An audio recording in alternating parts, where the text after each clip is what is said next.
Hi, I'm Valerie, And I'm Taylor. and welcome to Whimsy Gossip. We Talk All Things Fantasy. And our favorite ways to escape reality Today's episode, is Crescent City 3. I have the book right here. I probably should have been holding it up. Here we go. Crescent City 3. There are going to be nothing but spoilers in this episode today. So, this is your warning right now. If you have not read Crescent City 3, to or maybe. Throne of Glass, Oh, we got to talk or about that. Akatar. Yeah, if you have not caught up, we are going to be spoiling all the things and theories and notes. And this is a good review of our thoughts on this book. And I am so, it feels so good to have finished this and just where we're at in in the mass universe and what's going on. It is just really cool It's weird. to, I'm not it's weird. I yeah, don't know. I don't like being caught up, but I like being caught up at the same time because I yeah. can just scroll and scroll and scroll and not worry about spoilers anymore. But But at I the don't same want to time, wait. yeah, I don't want to wait. I'm like, I'm so sorry. I have to wait until when? Till when, Yeah. Miss Sarah? Because no, thank you. She didn't even give us a time frame yet, and it's going to be No. Akatar book 6, and I if think it's it's anything like the 2025, right? trends, that's a year away. Yeah. I can't do Mm-hmm. that. That's the thing. So, right off the bat, I guess let's just give our overall thoughts. Like Okay. overall thoughts as soon as we finish the book without looking at anything, without getting any biases out from outside, like just overall thoughts on the book. Do you want to go first? I really enjoyed it. I loved the little bits of crossover. Um, I would say it's not a 5 out of 5. I would say it is probably like a 4.5 out of 5 for me. Um, And I just felt like when I finished, I was really happy. I was sad obviously because I wanted to end. I cried a lot in this book and um I did think there was so much going on and the only detriment for me was there were so many names of characters that like if you ask me right now what are the three fire sprites names, I'm like I couldn't even tell you. There were just so Mm-mm. many characters that I was trying to keep up with. And for whatever reason in Throne of Glass, I know we had a lot of characters as well, but in my brain it was so much easier to keep up with them. And I don't know why it's different in this world. But I just struggled a bit. I was like, wait, who is that? Wait, who is that Right. again? And I was like, Pollux, okay. And like when Pollux kind of made himself a bit more known and we kind of started like in just like Crescent City in general, there were so many But characters they that I also just had felt multiple like, names. Pollux had yeah. he was what? The hammer The hammer, or Pollux is the something? hammer, and Yeah, it's too yeah, much. and then there was so many names that I just felt like I was a little bit like, "Whew, okay, this is a lot," and I was trying to constantly just remember everyone's name and who they were, and that was my only like detriment when I was reading. Um, but yeah, besides that, I was right off the bat, like before we talked or anything, I was a fan um overall. Like there are definitely plot holes and different things that I was like, eh. But if I was gonna objectively look at it, it was like a 4 to 5 for me. What was your favorite part of the book? Hmm. Okay. Chapter 99. When That was Jessica, a such sad part. it was so sad, but it was just one of those moments that in the beginning, I had a feeling Jessica was going to be something from like the beginning of this story. And we started reading Crescent City. I was like, Jessica Baroga is not just going to be, someone that's not that important. The way her character was written and everything, I just had a feeling that Jessica was going to be a little bit more important. And I love how like she kept threatening Bryce or I'm going to turn you into a frog. I'm going to do this. I'm going to do that. But Jessica was actually looking out for her the entire time. And, she we learn her backstory that she was a priestess. So of course my heart instantly starts thinking of like Gwen and those kind of priestesses, and I was like, "Oh my gosh, like she's like a Gwen." And then all the priestesses in Yeah. the library, and um how Jessica was once like that. And is that why Jessica never married? Is that why Jessica is like so protective and loving of her books? And Mhm. I loved her character arc and growth, and then to see herself sacrifice herself for Bryce, I was like, "Oh my gosh." And then while she sacrifices herself, she looks over, and I'm going to have goosebumps right now just thinking about it. You can't tell, but I have goosebumps. She looks over in the distance and you see Danica, and Danica goes, "Light it up, bitch." And I was like, I'm crying. We're 5 minutes in and I'm in tears. This And is then all we do is cry on just will this cry. All we do is podcast. cry. And Danica will make me Oh. cry every time. Um and she goes, "Light it up, bitch." And then Bryce goes, "Light it up, Danica." And then you see a little fire sprite, little Lahaba, little Lily. Oh God. And you Yeah, that see was Lily, lovely. and I was like, "Oh my gosh," like, and Jessica and Bryce said, like, "How do you know? Like, how are they here? Like, their second light." And then Jessica said something about them just being eternal. And like, and I was just like, "Oh my gosh, their What souls was and their your friends." what was your least favorite part? When they were getting tortured, when Hunt and Rune and Baxian were getting tortured, because I don't like human torture. I really struggle with human torture. Um, I can't read books about that kind of stuff. It really, meh. Yeah. I was really struggling. Yeah. Who was your So favorite anyway, character? No. oh, okay. Mad respect for Baxian, I will say. I do just have like a weird, like, one, you were Danica's mate, and I love Danica. I do. I love that she's literally never left Bryce. And then, okay, can we just say Connor Holstrom coming back for Ethan, like talking to Ethan, and like something with me, like Who's your your loved favorite ones. character? Oh gosh, I don't know. Okay, okay. Favorite character. Who comes to mind? First person. A couple people. Nope. I'm Got you four. torn. I think Lydia. Mhm. It's a good I one. love Lydia. I love her. I think she's so cool. Yeah. Yeah. And the Agreed. whole tying back to Brannon, I was like, when I read that Yeah. excerpt, I was like, shut the front door. Yes. Love that. The, my mouth was like just on a hinge, just like Yeah. hanging. Like it was like, no way. Um, I was at work when I read that. And my coworker looked over because I was like, and I was like, there it is. There it is. My life. And they were There it like, is. There's the what? Yeah, connection. there's Here it the is. She's a connection. I had a few descendant. She's a because freaking same literally line of Brennan's fire. the last episode we filmed, I predicted this. I literally Yeah. predicted it. And I Yeah. was like, Yeah. shut the front door. I was like, I was right. I had a feeling, obviously, I think it wasn't that hard to predict, if we're being so honest. It really wasn't. But it was Yeah. one of The those things where fire. like, Yeah. yeah, the fire, the stag, the shifter, the all that, the blonde hair, how she appears, whatever. But Mhm. I don't think Mhm. it was hard to predict, but it's one of those things that there's so many theories that we've all come up with as like a community and a massive And a lot that fan didn't base. pan out. Yeah, that you think would be really easy, that were kind of like no-brainers that were going to happen. Yeah. Yeah. So that was a And big then one. Yeah. yes, that's why I was like, "Oh my god, it actually happened. Like finally. We got one." But anyway, what about you? Favorite moment? So, well, overall thoughts. I immediately finished this and ran to Goodreads and gave it 5 out of 5. On our Goodreads. Maybe I'll adjust that based on this conversation, but I like ended this book with just like I don't know, smiling and like happiness and like wow, that was really fun and I really enjoyed it.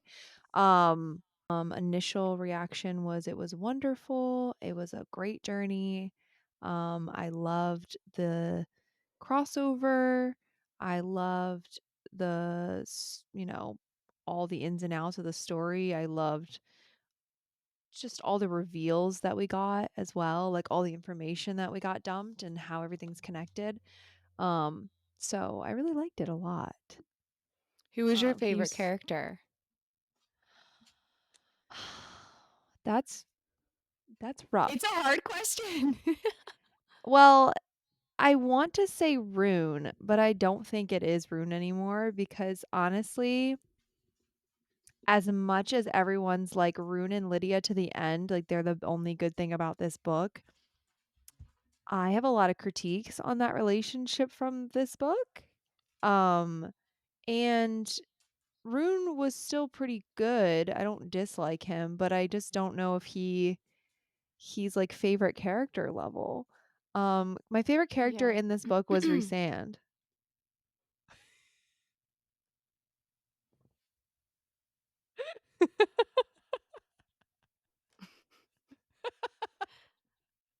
He was in the I'm book. sorry.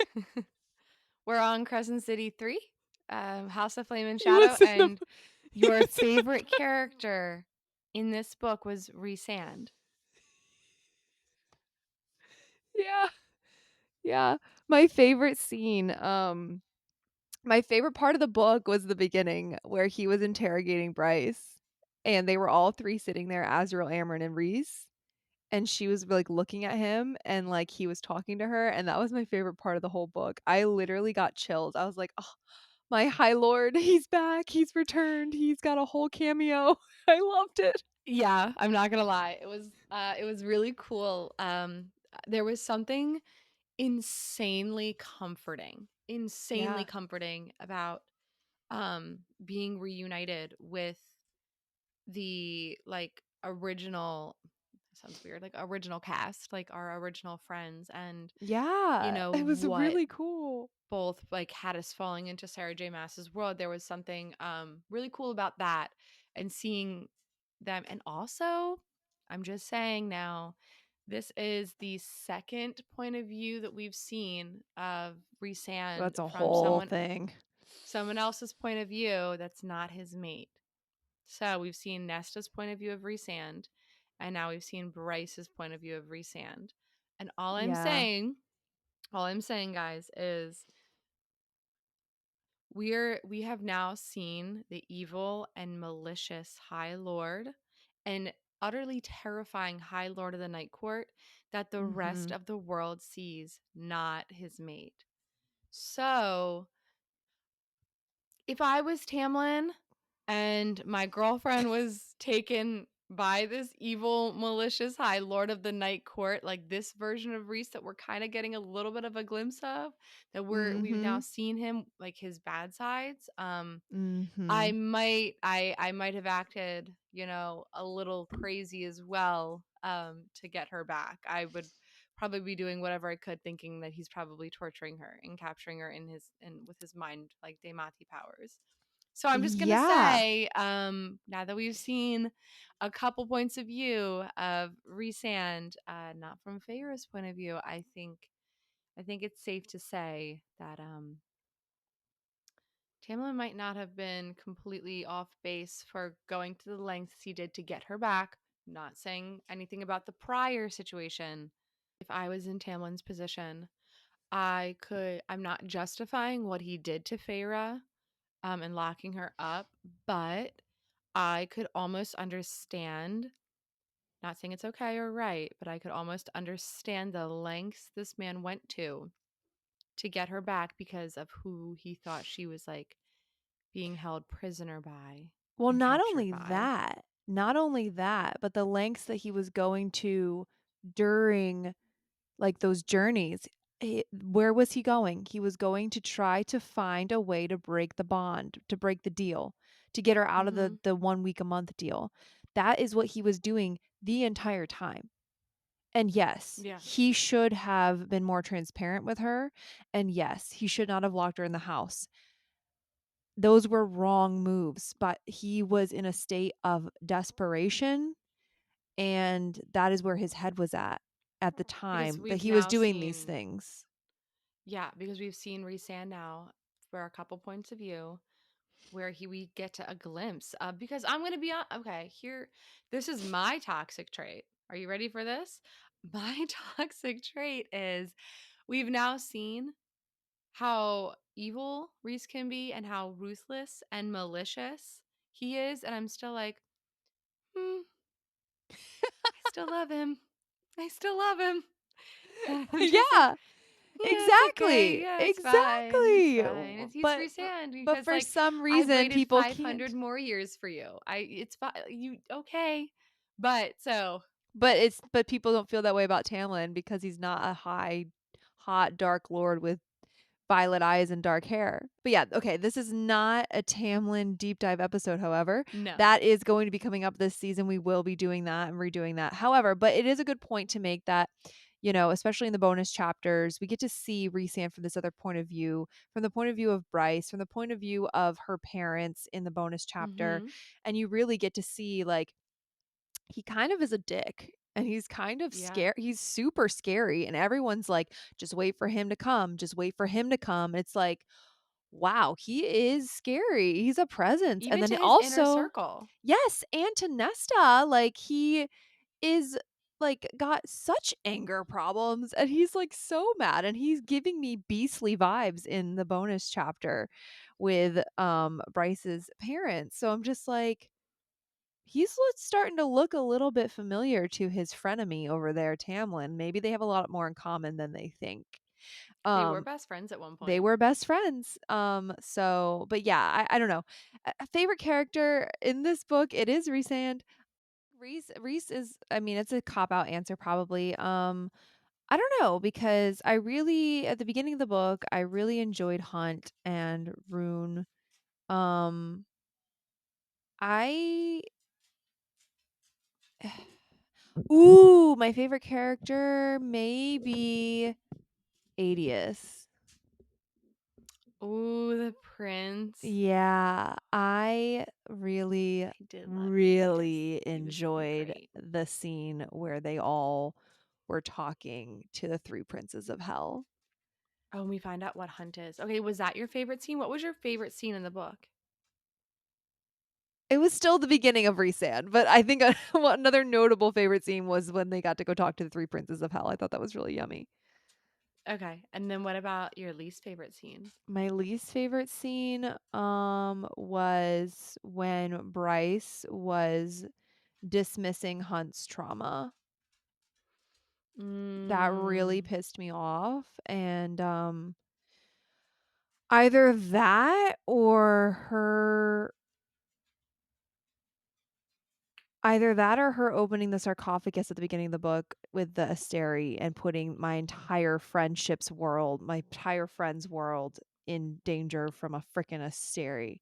Like those Yeah. 2 points in time, like I feel like Bryce in this book really uh Was pulling an Aelin she almost. was pulling an Aelin without like, but like I don't know, it wasn't with the same.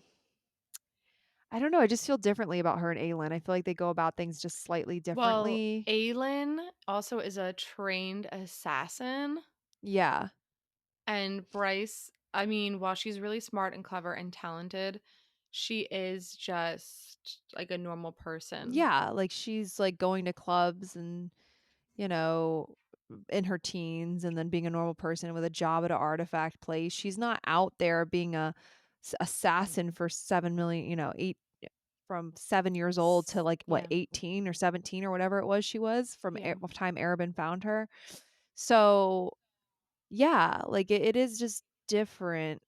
And I think Aylin's arc was even just more like a little bit more believable.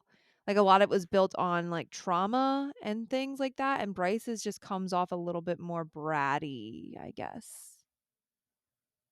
Yeah. Or I could like see that like not thinking through her Aelin's decisions. Aylin's bravado comes with the fact that she is so honed and skilled, and she is this like crazy assassin. And then also she is the Queen of Terrasen. But I also think that like Bryce, like when she was making some of her decisions, it was like impulsive, where Aylin's Yeah. I feel like were always very calculated out. With all of that being said about kind of like my overall thoughts, I did start getting on the Instagram algorithm train. And I did start seeing some pretty big holes and things in the series. And then also it was crazy because we're part of the Sarah J. Maas Facebook group, Yeah. fan group.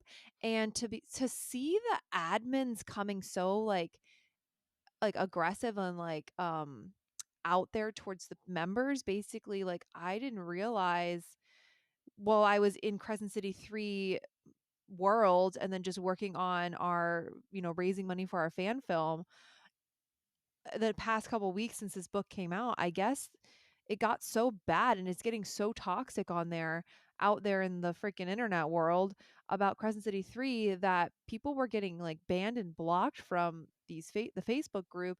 And then the admin said that they were making two separate chats, like here's a chat for negative comments, here's a chat for positive comments. That's You guys need to be freaking separated, and you have nothing nice to say, then don't come over here and separate the spaces. And people are like violating like all their rules, and I was just like, this is crazy. What is the big deal? But then I started thinking about it more, and I know that you had said that you were seeing like on TikTok people were really like, you said they were like versed, like kind of hating either the Crescent City characters or the Akatar characters kind of thing, or Mhm. like battling or whatever. Which is kind of crazy because there was just such a small amount of interaction in this book, and it So ended up and small. it ended on a positive note. Um, so I think people really were building up for, I think maybe I was able to enjoy this book more because although I heard the theories and although we were like, getting into it, we had just finished Crescent City 2. Just finished We it. didn't have a year and a half, 2 years or whatever it was to build up this whole narrative of what was going to happen, to be dissecting all the theories, to be really gearing up and hopeful for really, I think people were thinking about it. They were thinking it was going to be an Endgame, Marvel Endgame type Oh, yeah. crossover. And while I completely agree that this was a total missed opportunity, and I don't understand Sarah's, End goal. I don't understand her end goal. I don't understand the mindset. I don't really know. I don't really get it. I think that's why I can understand why people are so upset and why they went into this book and were probably pissed off at the fact that Bryce was able to trick Azriel and Nesta somehow, who are like super smart That people with the thumbs up worm. thing came up Yeah, again it's on your fine, whatever. It doesn't matter. But I think people are pissed off that Azriel and Nesta were duped so easy by Bryce. I think that they were pissed off that she went back to her own world pretty easily. Like I felt like it was going to be a lot harder, and Oh, same. she was able to just get back real quick. So I think they were pissed off that that ended super early. They were pissed off that we went almost the entire rest of the book without seeing any Akatar action. And so it didn't turn out to be Endgame, Marvel Endgame. It didn't turn, and then also there was no Throne of Glass in here. Um, Besides those references that obviously there's descendants and we already have the connection with the witches and we know with the books and stuff like that. So but there was no actual interact, like there was no crossover to Throne of Glass. Yeah. So I can see why people are upset with the book. um I think did it everyone just disappoint had me? really expectations. Like, they They had had really super high high expectation. yeah. Yeah.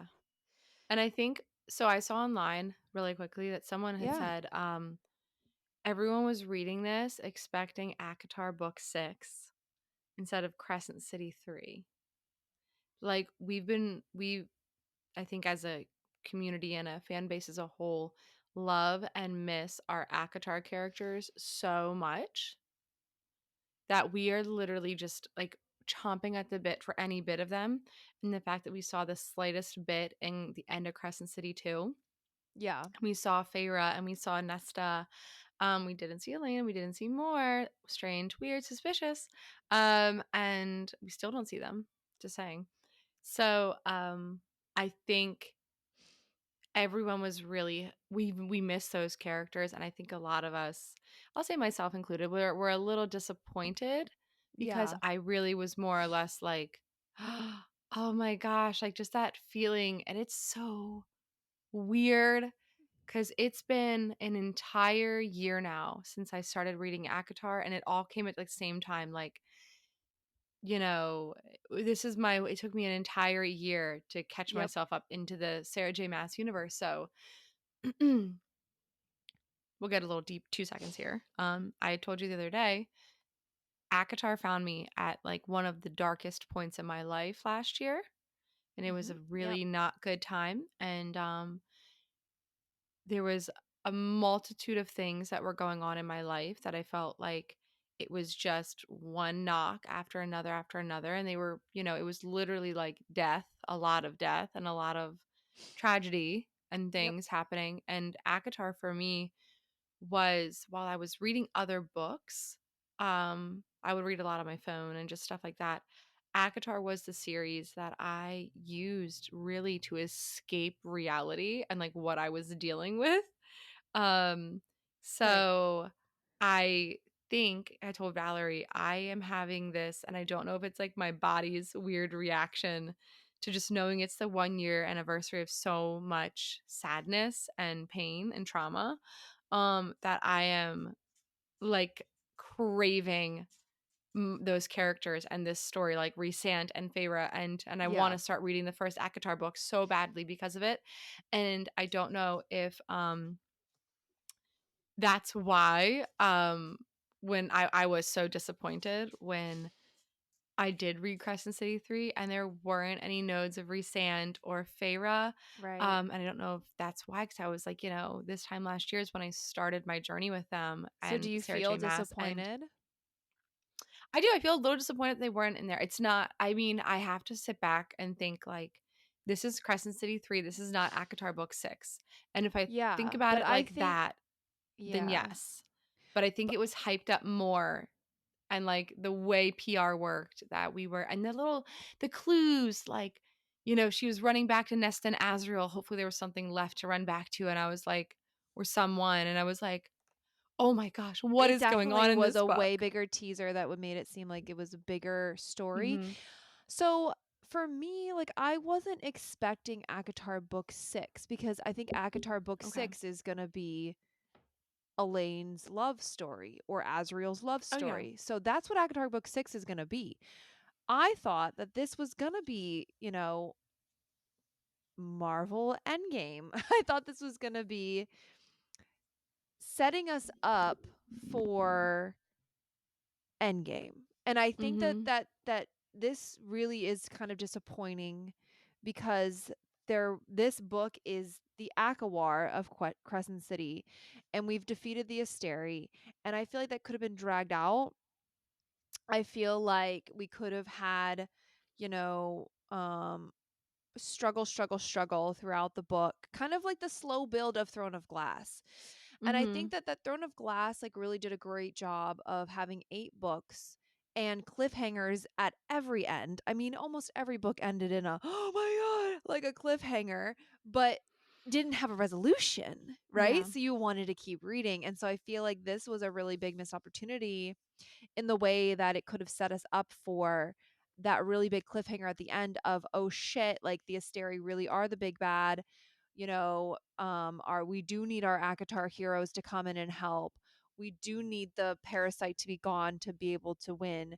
We do, and then with Lydia and her whole thing, we could have somehow discovered Throne of Glass and the crescent or the cliffhanger could have either been, Bryce getting back and Resand finally realizing like Rune is related to him, or the cliffhanger could have been us getting introduced to Aelin. Mm. Like instead of like hello, my name is Resand, it could have been like hello, my name is Aelin. And I think Oh, that that no, would have been Aelin would really not cool. introduce herself that Not way. that Oh my gosh. I Aelin know. would I'm hand just leg saying. over foot. Yeah, I know what Well, you no, mean, I'm but just saying it could have been something like that. Not that she would say those word for word. but No, it could she would have be been. like, "Who the fuck are you?" Yeah, absolutely. But just like Ah. it could have been something like that, and then we could have had more books built upon that. So, but I think what Sarah, I guess if I had to think and surmise what Sarah was doing with this was she wanted a little crossover, but she doesn't want Endgame. I don't think that that's Mm-mm. her end goal. I think she does want to keep these very separate. And I think that her fear was probably if she has full blown crossover Endgame style, it's going to be merging all the books and there will no longer be three separate series. They will be one series because they will now be going in Yeah, the same direction, and you won't, and also her fear was probably, what I'm surmising is her thought process was, if I do too yeah. much, if I do too much in Crescent City 3, I am now making my readers have to read Crescent City 1 and 2 and 3 to understand Akatar book 6. Mhm. I don't think that that's the point. And because she wants to keep them in a way where people can just read this one, and this one. And then if you read them all, it's a little nod, and you're like, "Aw, Yeah. aw." With that being said, I don't think there will be a huge play into the crossover going forward with Akatar. No. Now, somebody did ask, what do you think now that Nesta has Truth Teller and the Star Sword? Coach Shay better frickin' be scared. I think that that's just such a subtle thing that I don't know how she's going to explain that, or if she's Nesta's just going to have it. Because if you haven't read Crescent City, again, in book 6 or 7 or whatever the hell happens next, I don't think Sarah's going to want to spoil things for other people. So she's going to have to be very creative in how she interjects these very slight changes, which was the sword. I know a lot of people were also saying, there was a question that somebody asked us on Instagram to talk about the parasite and the fact that Bryce she bled in the world of Prithian. And if we think that the new big bad trope is going to be that the parasite is now in Prithian. Based on what I'm thinking right now and the conversation that I just had, I don't think that that's going to be the case. I think that that's going to fizzle out and her blood means nothing and there's not going to be a parasite in Prithian. I could see her blood meaning something that they use her blood to call onto her to open a portal to her when they need her help. They don't have her blood though. It just, people said that she bled in the world, therefore Yeah, the that's what I'm parasite could have saying. gotten the water. They don't have it though. It's not like they fucking took it in and put it in a vial to call upon No, later. And I don't think they but can I've find it either. yeah. I think it's in these caves. And it just got into their water, Mm, potentially. I don't think the blood has any significance. I think people are just grasping at things and doing their theories again. okay. That's That's that's my fair. opinion. I don't, because again, it would spoil so much of Crescent City if Sarah included that going forward, given that I don't think that she's doing what we thought she was going to do as far as Mhm. Marvel Endgame. If she Unless had there's this something else parasite, going on. like what? I don't know. I don't know, like Coach J, maybe the Marvel Endgame is gonna be Bryce coming to help Akatar, like for Coach J. But how is Koshche worse than damn Asteri? He is one. Well, then they already freaking defeated. They already have the tools. They have the both of the swords. And Yeah, but I could Nesta killed an Asteri. yeah. So I don't to know. me, it's like that does suck. I feel like it was. I don't. I feel like the Asteri were so scary, and by the end of the book, I'm not afraid of them at all. They really didn't seem that hard to defeat. Yeah. Like the Vogue, like Maeve and Erewhon, like that was Terrifying. an 8 book journey of like how the fuck. And Aelin had to give Her power. everything, everything to and have the help of a bunch of her friends. Irene being a big MVP of that. Like Sandra, like it just it felt like there was just so much more at stake in Throne of Glass. And so here, Bryce, I didn't feel like she needed anybody at the end. It didn't feel like she needed help. She just kind of went and did it and opened a portal, and then Hunt went in his mecha suit and saved her. But like Yeah. it didn't feel like she didn't need her full power. She didn't need to not have the parasite in her. Like, what was the point of her friends? I don't feel like her friends really did anything. Therian failed. All he just saved Lydia, but Lydia didn't contribute to her beating the Asteri. And then he broke No. all the antidotes. And then Ethan had no point. He didn't do anything either. So it's I like, mean, I like that Ethan became the prime. I do, but it seemed like really dragged I out kind and of predicted like, that. well, yeah, it was pretty easy to predict. Yeah. I had a feeling Because people because kept saying, "Oh, you're an alpha, da da da da, this and that. Why don't you just be the prime? Why don't you just do it?" And it's like, yeah, why don't you just do it, Ethan? Why are you trying to resurrect Sigrid. Sigrid and then save her from being convince everyone that a Reaper needs to be like, bro? Come Okay, on, so the bro. And whole also, fuck Reaper, her. yeah. Fuck Sigrid. She's a bitch. She had no redeeming quality. I didn't like her. Mm-mm. Like, what was the point I of her was waiting to character? like her. Like when What he was was the trying point? to like, I don't know. I'm not gonna lie, so the Reaper situation, I actually kind of feel bad for them. The Um, Reapers, yeah, the ones that don't choose it like she did. well, no, so the vampire or the lion shifter that we meet, Yeah, I loved him. I felt so bad for him, the lion shifter Reaper one, when Hypaxia was like, "You didn't see that, like, scared bravado? Like, he's clinging on to whatever bits of his former life he has. The Yeah. half-life. He only has a half-life." And you could tell he was new and he was clinging on to his former life. And it was like people Yeah. that feel like when they pass, they have like they're not ready to pass. Like their souls are so unsettled that they're willing to come back to this life in any way, shape, or form, even if that means that it's like a half life, that they are half I liked him. alive. I liked him a lot. I liked that. Same. And I was But just like, that's when not I the case saw with that, Sigrid. She chose it. no, but I'm going to be honest, like the idea of, I will say the idea of Crescent City, the death and afterlife in Crescent City is, for whatever reason, has really like haunted my soul a bit. Oh no. Like, I'm not in a bad way, but like it is something that I'm like, oh my gosh, like, you really do see like when people are settled and okay with what happened, you have like Connor and the Pack of Devils, and you have Jessica and Lahaba and Danica, Mhm. who they all are settled and they're okay.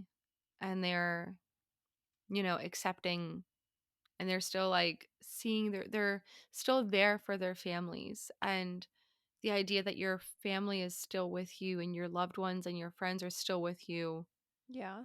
it's a really good nod to that people that love you never leave you no matter what. Mhm. um Mhm. and I think it's something that people should, like, sometimes you need to be reminded of that, they may not be there, but they haven't left. But then you think of people who Yeah. are so unsettled in their untimely death that they don't realize that the other side, whatever that may be, might be really comforting and settling, and they're so afraid to go on to that next chapter that they're willing to accept a half life. Yeah. And that's almost what you can say, I guess, if you want to look at it in a bigger picture. Like, some people are so afraid to try something new and something different that they're willing to, like, instead of like growing and becoming better or the next exciting thing in their life and embracing it. Not that like death should ever be embraced, but like, you know what I mean? Like, this could be just said in life in general. That they're willing to just stay in this half-life version of themselves, instead of growing and becoming more, and then just so afraid of change. Yeah. So Yeah. I don't know. It really, for whatever reason, was sitting with me. And I think like that lion shifter Reaper really upset me. It was a really good scene. I really liked that, because it also showed, like, Ethan's inability to kinda, like, look beneath, and Yes. Hypaxia's, you know, what's the word? I can't even think of it, Sense but of judgment and character? well, no, like, her it's like 2 sides of how people can look at somebody, right? It's surface Mm, level, and it's, like, what's going on underneath. yeah, And so it's like, okay, Ethan's just like, yeah, this guy's, he sucks. He's mean, he's this and that, he's full of himself, and he's saying all these inappropriate things to Hypaxia. And then but Hypaxia looks at the same person and sees pain and sadness and sorrow and longing. And so it's like the two yeah, ways of, I think that's very true of everyday life, where you have a lot of people so quick to judge and so quick to make an opinion about somebody, and then you have those who want to take a step back and really look at this person and say, they're in pain. They're not okay. And then for that person going through with that reaper, you know to be able to be seen by somebody like that is also just super impactful. So there's just like so many layers here again with just like so many one little layers. scene with Sarah J. Maas. I love So, it. I do. I love that. So what do you think about Jessica tricking essentially Hypaxia to becoming, like, the head of House of Flame and Shadow? I I don't know. I feel like things were just moving really quickly, and also the fact that this all happened within a week was ridiculously crazy. The timelines just, I don't know. Sarah has a really quick, crazy timeline with a lot of her books. Like Throne of Glass happened over the course of a year and a half, which is crazy. But I think it's Um, because, I think that was only because we have so many different character point of views that, like, it feels like so much has happened because we're looking at it as one continuous story, not realizing it's, like, there, but, like, this one is doing this one's doing that at the yeah, same but time, for so Hypaxia to get denounced as a queen and then become the House of Flame and Shadow lead within the span of a week and create a cure, it was a lot for a yeah. week. I Yeah, can that's barely fair. even freaking, I don't Catch know, up on all my catch laundry up in a on week. laundry in a week. Yeah. Let alone, get fired from my queenship at the witches and then get rehired and then also make an entire cure. Um, Good Craziness. on Hypaxia. Gosh, give me some of that. Yeah, but it was a little unrealistic. It was a little unrealistic. There's a lot of easy buttons where I feel like, again, Throne of I keep saying Throne of Glass, but um things that were drawn out in Throne of Glass, things that were, you know, very much could have had easy buttons, but she took the hard way. Mhm, In this book, it was the easy way out. It was, okay, we have this parasite all of a sudden, but in the same, couple chapters, now we have an antidote. It was, okay, we're stuck in another world, don't know how to get out, but now we found the special cave and we have the powers and we can get out. It was like all these easy buttons, right? Like, oh, at the very end where um she's like somehow able to get all of them in the damn portal. Yeah, it just seemed like easy button after easy button. And didn't seem mhm. like as much of a struggle as I would have hoped for it to be. Yeah, I did not understand the ending. Like you said, the Hunt mech suit thing was a little, strange. It was yeah, so like also the souls powering the mech suits, like that wasn't really explained completely. But I I will say just this Sandriel thing was kind of cool, well, not Sandriel, Shahar thing. Shahar, yeah, that was cute. I mean, honestly, all the sci-fi ness didn't bother me. I felt like it was a Mm-mm. really nice Different it was a really nice difference between the other series and Crescent City. I really enjoyed the whole kind of dystopia sci-fi fantasy. It had a lot of different elements in it, like, very much, rebellion, oppression, but in a very government dystopia way, Mhm. whereas, like, the other ones, like Throne of Glass was more like a, more traditional type rebellion, full on fantasy type, um, oppression, but it wasn't, this whole of government kind of, we're watching you, we have the technology, um, kind of situation, right? Where we're tapping your phones and just very much Yeah. more futuristic dystopia, which I really enjoyed. I thought it was great. Um, I thought all the modern technology was great too. But what did you think about the Parasite though? And I saw some people saying that they wished that it was explained with word marks, Mhm. much like how it was with Throne of Glass, and that's why magic was gone. People were hoping it was going to be something like that, and they thought the Parasite idea was a little bit, um, I don't know, just not as, So at I don't know. first when People I didn't like when I it. heard about the parasite, I was like, that is freaking genius, Asteri. Like, holy cannoli. Like, if you're gonna knock out an entire group of people's magic, like putting it in their water, Yeah, that's terrifying. yeah, it And is. I was like, that is so smart and so scary at the same time. Um, but I mean, the hypaxia brought up a good point that, well, for hundreds and thousands of years, no one's seen this parasite. When we, look at the water under microscopes for whatever reason. And she's like, so it's going to be really hard to find it. And I was like, you know what? Yeah, actually. Like, But if, then it wasn't. but like, why has it never been discovered before? Because, like the River Queen and the Ocean Queen said, they remember a time. And also, if you're part of the waterway, why did you not sense the change? And you were there when their Yeah, magic was futile and the magic was great. You were there, yeah. and then And then it you're wasn't. not. So why did you, and being in the water, Right. why did you not sense it immediately that something was in your water? I guess Yeah, there's I again, don't, yeah, that's a great point. That's a great, like, showing that, you know, because that's a whole.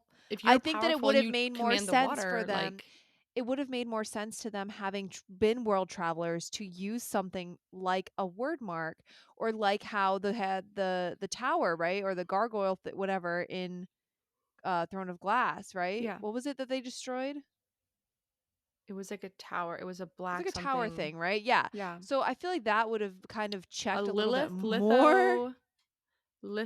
something. Yeah, but that would have checked out a Whatever. little bit more than you're saying, right? Like, they have all these scientific advantages. Everyone's testing the water all the time. You have people that knew before, the Ocean Queen. Yeah, like, it seems like this would have been figured out a long time ago. And then also how she's saying it would be really hard to find, and then finds it in 2.5 seconds. We know science doesn't Yeah. work that fast. We still don't even have a Well, cure for cancer, y- yeah. but we Well, have a so cure for this parasite. like it's just I think that the Ocean Queen and the River Queen really just threw me off because Yeah, when I found out that they were around that long, like, and they remember a time when magic was there and it was roaming free, and I'm like, wait, so that means you were there when the Asteri did put the this parasite parasite. in the water. Yeah, And if you like, you're in charge of the water, you know your water. Like, I would imagine, again, I could be yeah, wrong, that yeah, like they water, like they know everything that comes in the water. They're able to sense when like Therian steps foot into the water, the River Queen can yeah. just sense it and pull him back. So how were And I you will not say able to too, sense yeah, the that they River put a parasite in the Queen, water? yeah. And but I will say too, the River Queen, now that we're talking about her doing a 180 on her personality, Ooh, I was impressed. Oh, her I daughter? was Hate her. impressed, but really, again, it seemed like another, like, easy button. Like, it turned her character from this to this. I'm like, who are you? No, I I thought you were think an when I asshole. saw I think she cares about a lot of people, but she doesn't care about Therian. And I think she has too much pride to let her daughter marry Therian. And I think that was her turning point. Well, yeah, that's She fine. was I like, think that was fine, but I meant her turning her tide on, like, Yeah, I agree, like, I'll do whatever and I'll help you out, Therian, Well, she like was like, she thought about the innocent people. I don't think it was for yeah. Therian at all. I don't think it was for Therian, and I think because, like they said before, the blue, whatever, the blue group, blue team, whatever, they were the only people, the blue court, they were the only people that, like, actually accepted everyone during the last attack, and they were, like, like, helping people and, like, trying to save people, so I think it's, like, she does care about the people. I don't think it was for Therian, but I think the reason she said yes was because when Therian made that offer, like, "If I survive, I will divorce my wife and I will marry you," and her daughter Yeah, was like, which "I is, like accept," and she was again, like, Therian just "Absolutely not." oh god, Therian's such a frustrating character. I I like him, don't but I don't like him. I I mean, okay, so don't I like him, and I think he's a lost character. I he's think just that, he him and Ethan are, like, one and the same, they're just kinda floating along, making bad decisions after bad decision, like, they're both the same, I feel like, they're very, very they're real. similar. They're real. They're real, If but also Valerie, they're real idiots. They're if real you and I were in idiots. this book, you can't tell me you and I would not be Therian and Ethan being like, "We're trying our best." Again, like I I said in Crescent would. City 2, I would not be Therian. I would not have no plan and then run to go with the Viper Queen. Like that is not what I would have. Yeah. That's not what I would have. That's not what would Okay, happen. maybe With not that, Ethan but, not even like, asking who he was going to be fighting before he agreed. He just agreed blindly to this thing. It was so stupid. I think a Um lot of them are they're just both they're very just impulsive, they're just impulsive and they just don't reckless. yeah, and they're just like they're too similar too. Like I don't like how The she Yeah. like took two characters and basically made them both just floating around making bad decisions. They're Yeah. lost. They're both lost. Sathia, is that how you say her name? Sathia? For Sasia? who? Sasia? I loved Flynn's sister. Yeah, Sathia, Yeah, is that how you Sathya. say it? I love Sathia? Flynn's I sister. think she's great. One of my I think favorite times. Yeah, go ahead. is she's gonna help Tharian a lot, Yeah, and I think that she's the best thing that was gonna happen to him. agreed. I was like, but again, him making the decision to marry her, I'm just like, bro, you what are you who what are you you have no direction in life. What are you doing? And but I I will say wonder if it's because I really enjoyed Avalon. I really enjoyed the entire yeah. time they were on that island. What did you think about Bryce um well, what did you think about Rune killing um Oh, his chef's father and kiss. then Bryce killing what's his The King of face? Valen. Love it. Mhm. Morven. Great. 10 out of 10. So I'm not gonna lie. I was talking to High Lady Joe about this, and we both were chatting, and we thought that Bryce's dad was low key good. Me Her and too. I were both like, oh, I bet you he's gonna turn around and he's really not evil and he's really gonna be a good guy. And even when she went to his house, Yeah. when she locked him up, part of me was like, dang it, Bryce, he's good. Like, I have a feeling he's good. Don't do that, Yeah. Bryce. Yeah. Yeah. And I was like, oh gosh, da da da da. And then realizing, no, no, he's not. I don't like that either because I feel like there was foreshadowing in Crescent City 1 where he came to visit her and said that he did love her mother.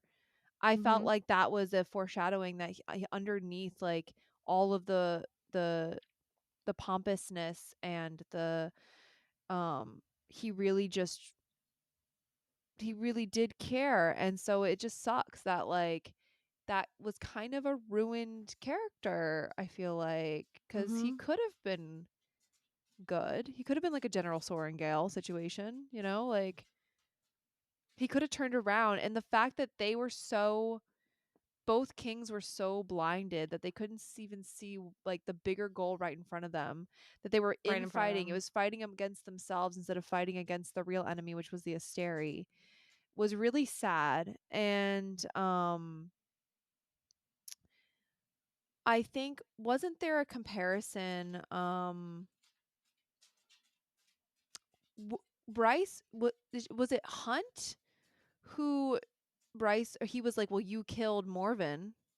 And she stopped him from killing somebody. Oh, Celestina. Yeah. So she stopped and I was like, "Well, he has a point." Yeah. I don't think you should have killed Celestina, but also she showed more of a no mercy. None. And he yielded though. And so I also think that that is where the lines though get crossed, like when you almost become um what you're fighting against when you go that far and somebody has yielded and then you still take their life. I think that I that is a don't th bit far. I don't think he ever would have yielded fully though. Um, because he literally says, she's like, "I am gonna become queen of Avalon." And Mhm. he said, "Yeah, over my dead but," and then stops. And then she's like, "Yeah, about that." And then, I think he would have ran to the Asteria the first chance he got. Yeah, but they wouldn't have let him. Yeah, but he would have fought back, he would have done whatever, he would not have given over the rights to Avalon But easily, I and just think also, yeah, but I think that like that's the difference though between that's the difference that's the line in a lot of different stories that we see a lot of times in the Marvel movies and all these other things where that is the line. Like, yes, you are coming for me and I have no choice but to kill you. mhm, Fine. But somebody who has yielded, you yeah, know, then you just still kill them. It's a little yeah. ruthless. Are they Um physically yielding though, or are they fully yielding? Are they just saying they're yielding, or are they really yielding? And I again, think but Bryce it's could tell, like like I could tell, like, say she turns her back for a second if he would not stab her in the back the first chance he ever got, yeah, he you absolutely know? would. He would, but the thing is like they had him. You know, they had Mhm. him at that point. And I was then Hunt, shocked about it. yeah, I was surprised. I think that it again it crossed a line there. Um so I think for Rune's situation, he was actively saving his sister. yep. Um but I think that was just a little much. It was just a little And I much for just, me. yeah, I do As much as understand I the whole, hate these like, characters, I don't you can hate these characters and like and still not wanting to see recognize them. that like that's not that's just like, Absolutely. you know, just for me. But Yeah, yeah. no, I Like I see, think Morven sucks, but I mean it's better for everyone else that he's not around. It's just anyway. But I he really lost, yeah. enjoyed that. I think also, Hunt was looking at it like Celestina is the reason that he had, like, human torture, Yeah, like, literally just getting cut up. Like, Baxian bit off Rune's hand. I know that was crazy. Did you see the meme about the little Yeah, hand? like, from, what's it called? Deadpool. So funny. So funny. What did you think about Lydia's child having children trope? Did not see that coming. Yeah. Like, what? What why do you think Sarah even put that in there at all? I think that she had to have a reason. Like, Lydia needed a reason, and I think Sarah is a new mom. When she wrote this book, she's a young boy. He's only like 2 or 3. So I'm sure when she started writing this book, she was feeling all the emotions of motherhood and, the ends of the earth that you would go to for your child. And I Right. think there were nodes of that because we really don't see any other characters with, like, Children. children Yeah, and we don't. sacrifice. We see Nyx, but, like, we don't see any sacrifices that, Reese and Feyre gave up for Not him. yet. Yeah. Yeah, so I think when she was writing this book, this was probably like, she did all of this. She did these because Rune's constantly asking her, "How can you do this? Yeah. How can you kill these people? How can you do this?" And then Yeah. she turns around and she says, "It's for my kids," because it's showing like there is literally no extent and no ends of the earth you wouldn't go to for your children. Right. And I think that's why. In my What did you think about Rune shutting her out and then once he found out she was a mom, he backtracked. I was so angry at him the whole time he was shutting her out. I was like, Me too. "Rune, you know why she's doing this. You yourself will not even disclose that she is Agent Daybright. Like, you're not even telling them. You could easily get her in trouble and say that she's Agent Daybright. Like, you understand the bigger picture, and I understand the hurt that, you bared your souls essentially to each other, Yeah. but she still kept some massive secret, but, like, She can also be she your was ticket doing out of here. Yep, And you're yep, doing a disservice to everyone around you. I think that that's when, like, that's why I think Rune kind of went down a little bit for me in the scale of things, is like in that mhm, moment where I'm just like, dude. And then all of a sudden, he's like, oh, she's got a good reason now. A good reason in my opinion. yeah, Because to be not honest with you, she didn't need. I get what you're saying. Like, it does make sense. Like, Sarah gave her this really, really good reason for what she did, but it could have just, her reasoning could have just been to better the double agent. cause, to be for the cause, to save lives that way, to fight the Asteri. That could have been enough reason. She didn't need the kids thing. And the fact that once he found that out, then he's like, oh no, I'm sorry. Like, no. And I don't feel like she was mad at him, but it didn't last long enough. It needed to be more drawn out. It got too Yeah. resolved too quickly for me. Um, And the whole thing with Pollux, like, he was like, "She's my mate, you asshole," kind of thing, and I was like, "Oh." Like, I wanted that exchange between yeah, I feel like the mate thing got Rune. got, got thrown around too. Like, it was just too, like with Bryce and Hunt, they were just so casual about it, and then Rune and Lydia, it just I'm like, okay, it's just not as special, I guess, as Chapter 54, my mate. Or even, Rowan and Aylin's realization of it, right? Yeah. Um, so with Lydia and Rune, it was just not as special, I feel like. Wait, Joe made a really good point when we were chatting one day. Hi, Lady Joe. Shout out to her, because this was completely her idea.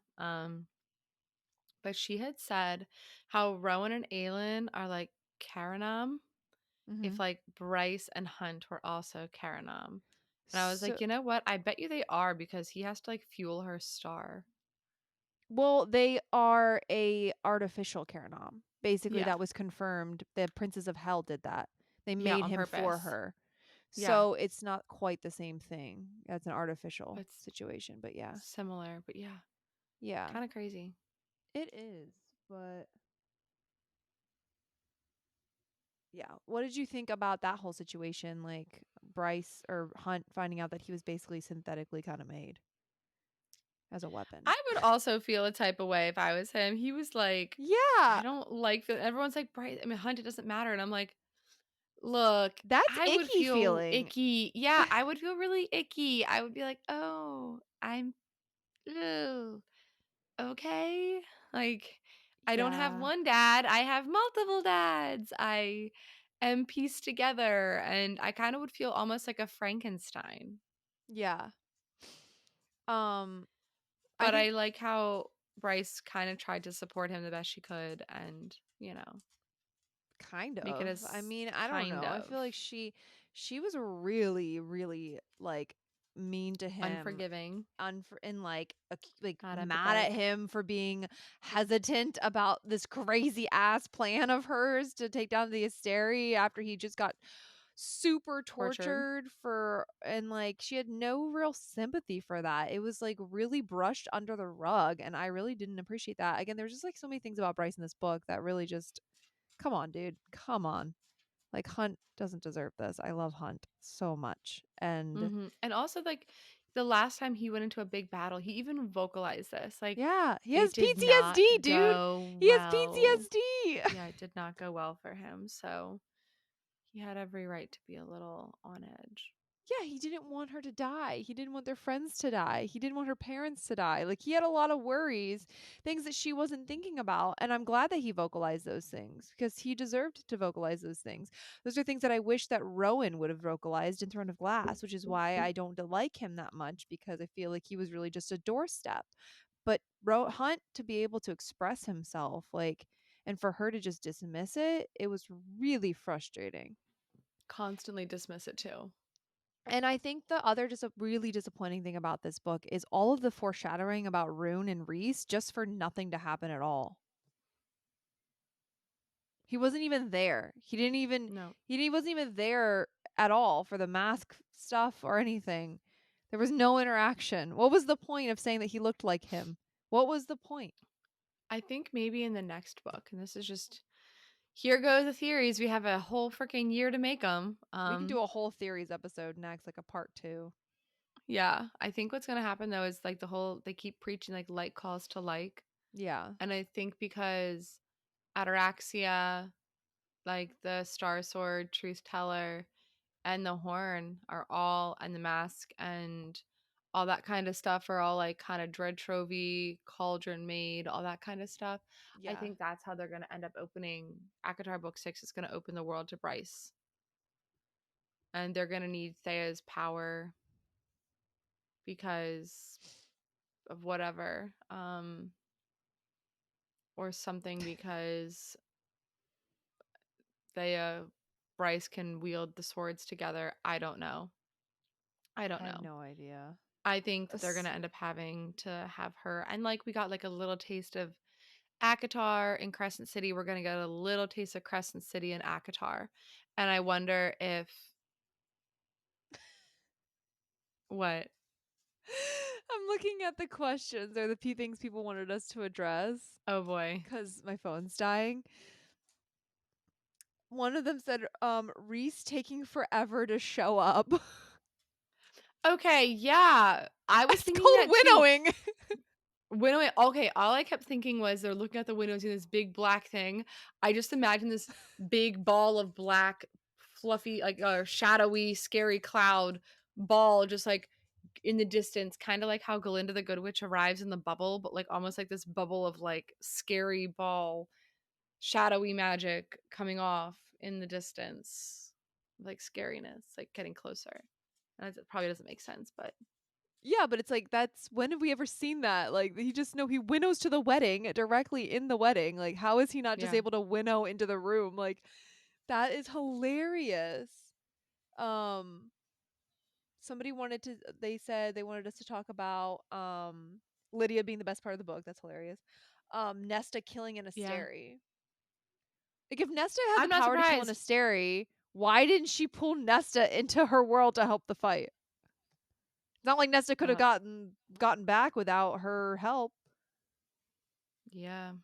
Why didn't she drag Nesta with her? That would have been cool. I don't think Nesta wanted to go. She literally watched Nesta beat the crap out of an Asteri.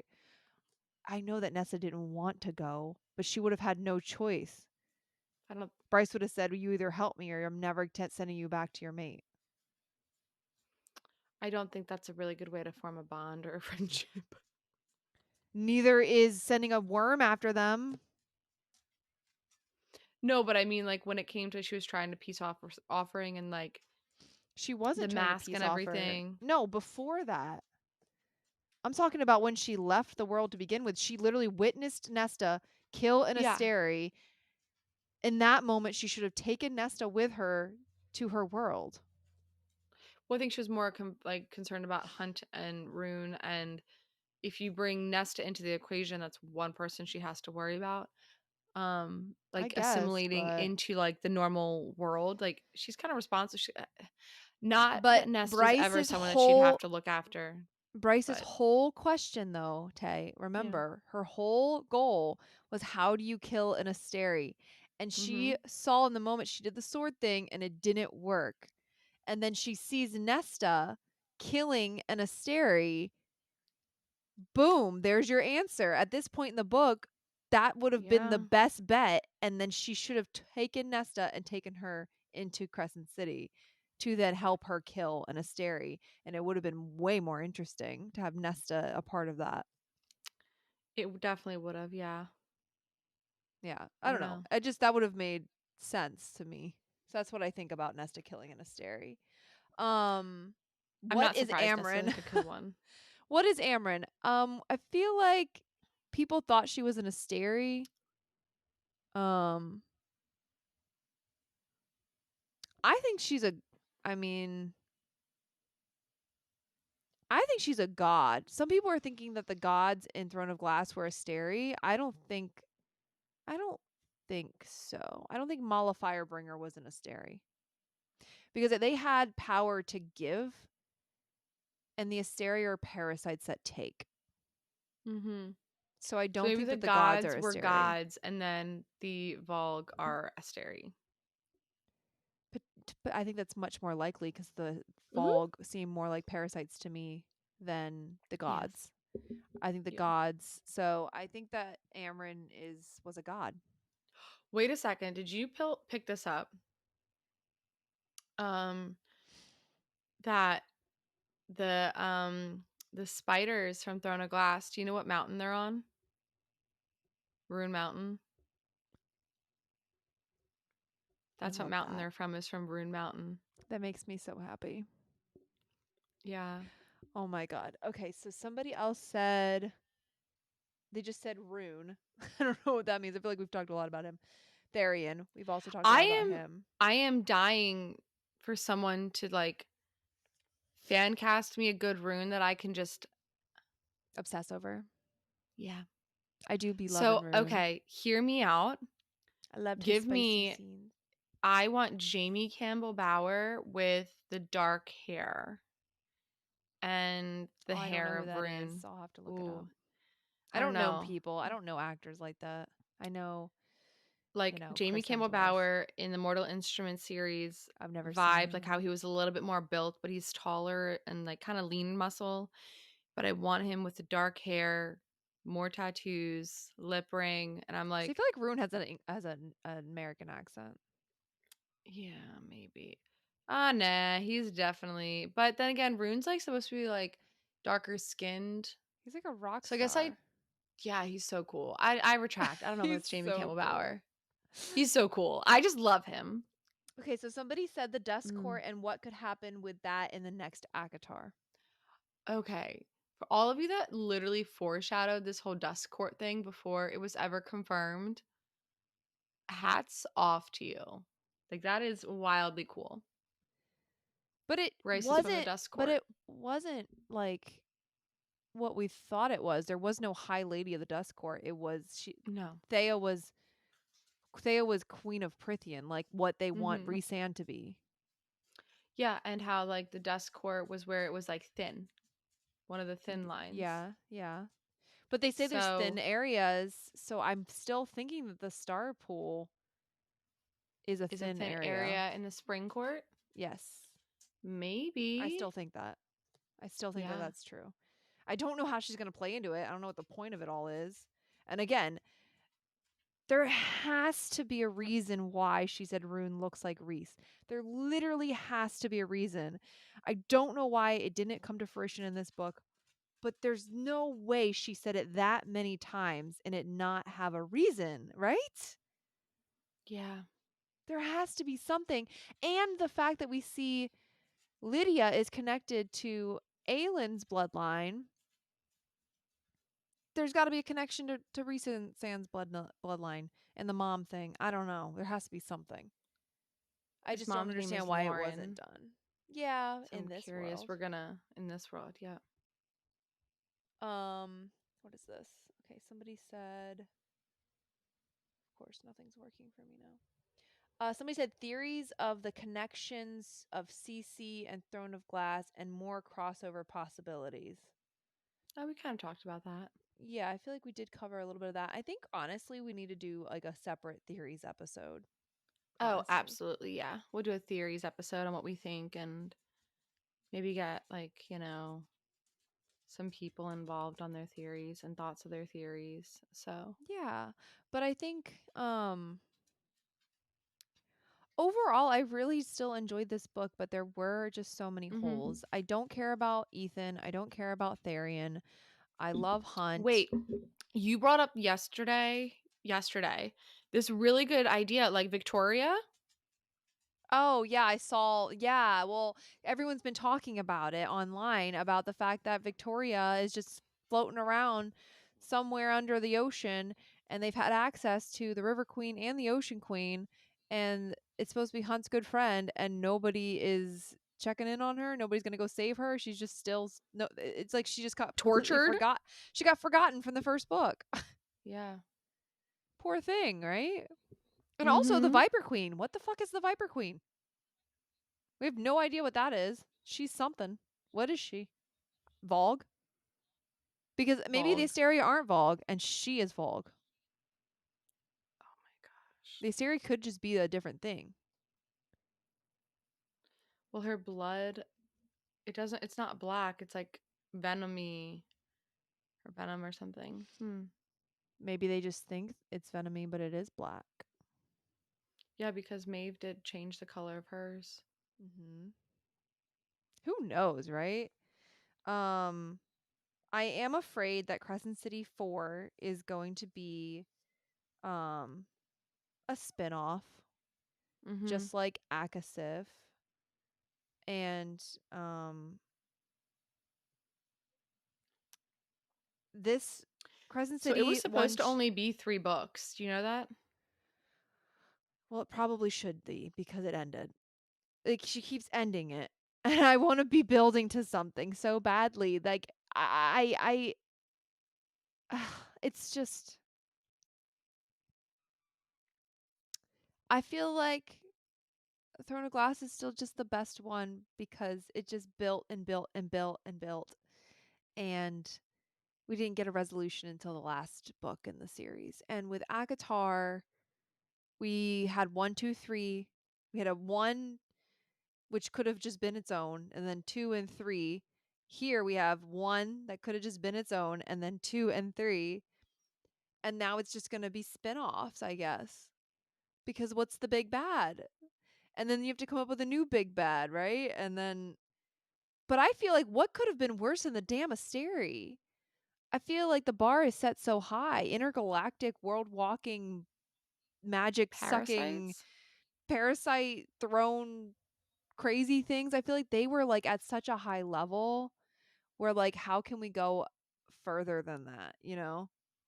It almost gets to like the point of like if anybody's like a Dragon Ball Z fan, like in that show, like they just keep having like leveled up, they keep leveling up and then having like more villains and villains and villains until it gets to a point where they have to like fight, you know, it's like the craziest damn thing, right? Like inner, you know, intergalactic multiverseness whatever. And I feel like we're going to get to that point where like Throne of Glass started us small with these small villains, right? Like in your own little, you know, with the king, right? And we were worried And about him and then Arabin Arabin and and we kept building to the big bad, but there was always this looming threat underneath. With these and with Akatar, we keep beating the biggest bad that there is. So I don't know where I don't it could get a little stale. I'm worried about that. I am worried yeah. about that. Unless we're now gonna be fighting gods. Like, And what then if, like you the story has said, to end after that because well, Twilight of the Gods is our next series? yeah, it has to be done after that because if we're going to do these big adventure things with like villains, you can only do so much. Like, you know, Mhm. we are in these fantasy worlds and we have to be going towards something because these are action books at the end of the day, like these are action fantasy romance books, so there has to be something that we're striving towards, something that the reader's interested in the heroes beating, I guess. So I Yeah. just yeah, I don't know where I don't know, it doesn't get much better for me than the Asteri. I thought that they were a really good villain and I do think that they were a little bit easy buttoned out at the end of this book. But I'm glad that everyone has happy endings. I do love that. Like, I I was convinced yeah. I wish somebody so many died, though. deaths. I wish somebody died. Same. I really thought it was gonna be Baxian. Somebody should have died. Yeah, because I was like, oh, he lost his mate. Danica was his mate. Like, I really thought Baxian was gonna sacrifice Cormac, himself and be like, I loved Cormac. I feel like he didn't get, like, the death he deserved or Nope. the anything he deserved. Hear me out. I think Baxian because Hunt says to um Baxian, he says, I think, or Baxian says to Hunt, like, I think Danica was able to love me because he saw how a half breed is treated because of her love for Bryce, and that's the Yeah, only I reason she was loved able to that. love me. And Hunt was like, you should really tell Bryce that. And I really, really thought what would have been something is if Baxian had like sacrificed himself to save Bryce at some point, and And then then been when with we his do mate, and at then the she end, sees him. she sees Baxian and Danica united in like That the would have afterworld been really together. beautiful. Again, another missed opportunity. Yeah. Wow. Damn it, I had another thought too, and it's Because escaped he me could have been now. like, he could have essentially been like, I will sacrifice my life for you because Danica would have done that. Like, this is what Danica would have wanted. Like, and I love Danica, and It would I'm have been a I'm nice doing this in closeout honor of to my mate. Yeah. that would have been really emotional. That would have been can we rewind the play and rewrite that in there? Cuz what is he going to do now? It's like that's really to live without your mate is awful. Mm-hmm. They say part of your soul dies. Right. I feel like that would have been a really beautiful scene. Um I do really like Bryce's parents. I really like I will say too, one thing that we didn't know about was the mask and how the fact that she got it from Nesta, and it kind of diminishes the value of the mask now, I feel like, Mm-hmm. because multiple people like it just makes it Can a wear little it. less special to wear it and to wield it. It's Like like the Bryce seemed to do it with Thor. ease too, because Nesta Yeah. needed like an Azriel to sit there and like calm her back down and like get her out of it. And Bryce was just like, boop, ba beep. I can use the mask and do whatever. Like, Well, like, so it's shh. like in the Avengers, like with Thor and Captain America and Thor's hammer. Right. Like, no one can use this hammer. And then all of a sudden at the end game, Captain America was worthy to use the hammer. Granted, total badass. Avengers did it right. How, Thor is about to be taken out, and then that was a great scene. Don't get me wrong. Great scene. We But love it that. also Yeah. diminished the power of, and don't get me started on the whole entire how they literally diminished Thor to a nothing character in that entire series because they made him That's a so weak. And that is not the that's point of this story. So yeah, I think honestly we're probably gonna do a part two to this because I feel like there's just a lot to cover and there's just so much more to digest as far as theories and other things that I feel like we missed in the book, and then connections, and kind of seeing like now going and exploring all the things that are being said and kind of addressing those, I think would be really fun. Oh yeah, and everyone else's opinions. Like going out and gathering some stuff and then like putting it all together and then talking about what we think. Oh yeah. And maybe, like maybe we'll have like a guest on too. Like someone who is just a Crescent City know-all. Like. And I will say again, for me, even with all the plot holes and even with all the disappointments when it came to Rune and our heroes of Akatar not being in it, and you Mhm. know us not getting the end game, Marvel end game, even with all of That we that, wanted. we wanted it, right? I get that people wanted it, but it was a dang good book. It was a dang It good book, was.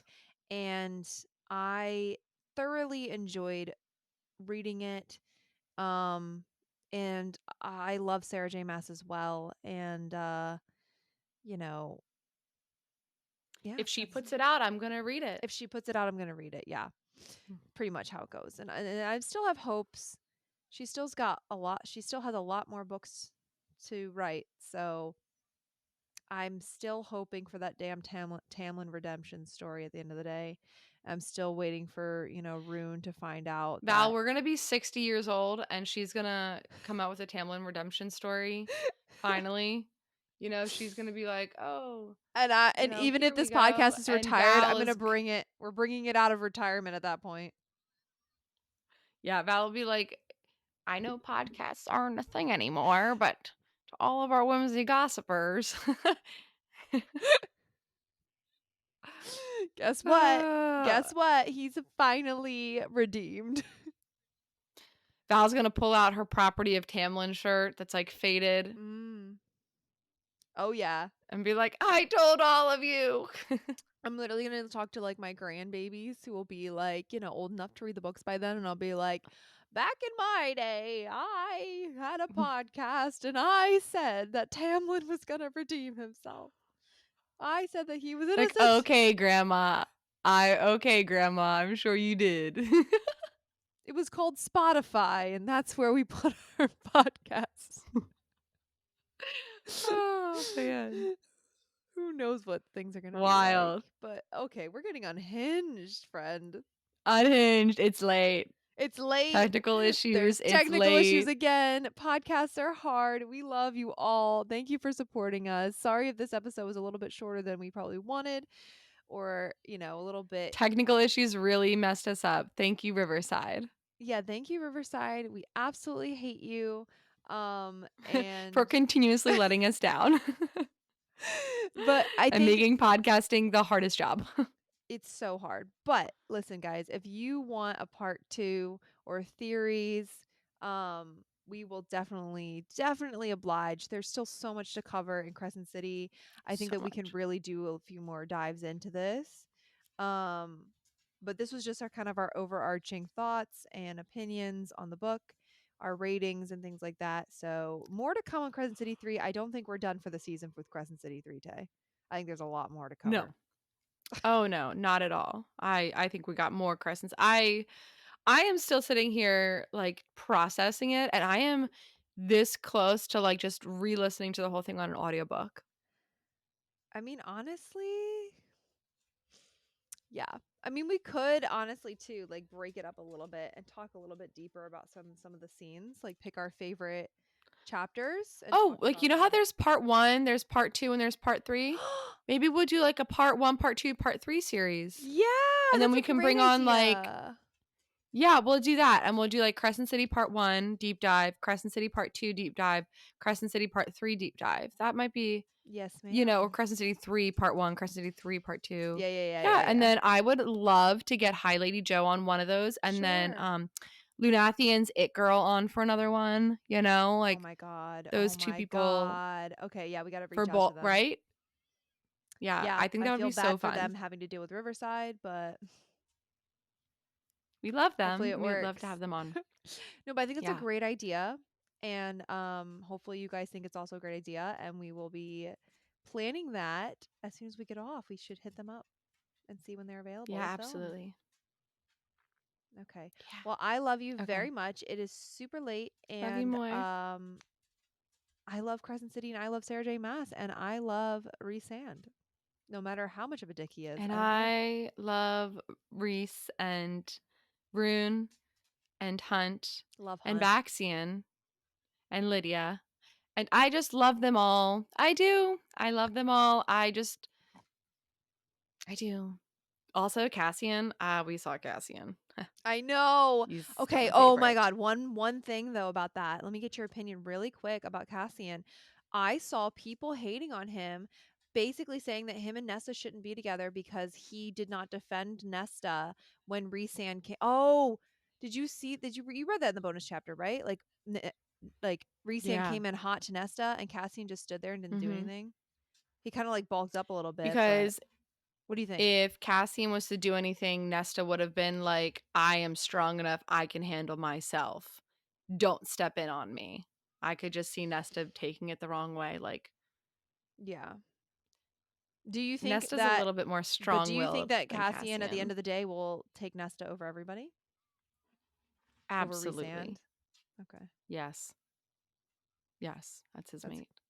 I think so And too. I I think wonder people are if just nitpicking so it. Bryce and Nesta are so similar and I think would be really good friends.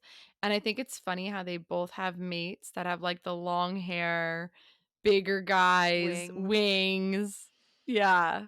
I think it was really cool to Bastard see a lot. born. Yeah, I think it was really cool also to see a lot of Nesta's healing and mother trauma. I think it was really Mhm. cool to Oh see her my bonding with gosh. Ember, and I could literally just get a whole novella on her parents being in Prithian. Yeah. I was so Oh, I entertained would by love that. I was like, yeah. it was so healing, and I just love that she was like, Nesta, let's talk. And I'm like, Mhm. I love Nesta it. needed that. She A did. She healthy did need mother. that. Yes. Ugh, Whiskey is barking. He is ready for dinner. It is way past his dinner time. All right. Well, So I love we you, do have to go. Tay, and we will I catch you love you, guys. Val. We will catch you guys next week for another episode of Whimsy Gossip. Follow us everywhere at Whimsy Gossip. Also, stay tuned for another crowd funding campaign for now specific items that we are going to be trying to purchase for the film. Stay tuned for that on our socials. Continue to buy our merchandise to support our fan film. Subscribe to us on Chapters Instagram. 69 and 70 Yes, we are going to be from producing that this Akawar. fall. Yeah, you can find all the up-to-date information on our social medias on TikTok and Instagram. I'm so happy we finally got to chat all things Crescent City 3. It's been a wild ride. I know we're both reading and we were at different points at certain times and I was like, "Oh, I don't want to say anything." So like and it's really hard not to talk to you because then I'm always like I feel like things I want it to be so organic when we talk about it for the first time on the podcast. Yeah, So, I'm happy we finally got to talk about this because now I'm going to blow your phone up. dude, seriously, and I'm really excited for diving more into Crescent City 3 in future episodes this season. And Mhm. having some guests on. I think that'll be really fun. I've enjoyed having guests on. I think that's like one of the funnest episodes is that we just had Leslie, Same. Max, and Marzi on. So I'm really excited about that, and hopefully everyone else is too. So follow us everywhere at Whimsy Gossip, and I love you, Taylor, and we will catch you guys next week. Love you, Val. Bye Bye. guys. Love you all.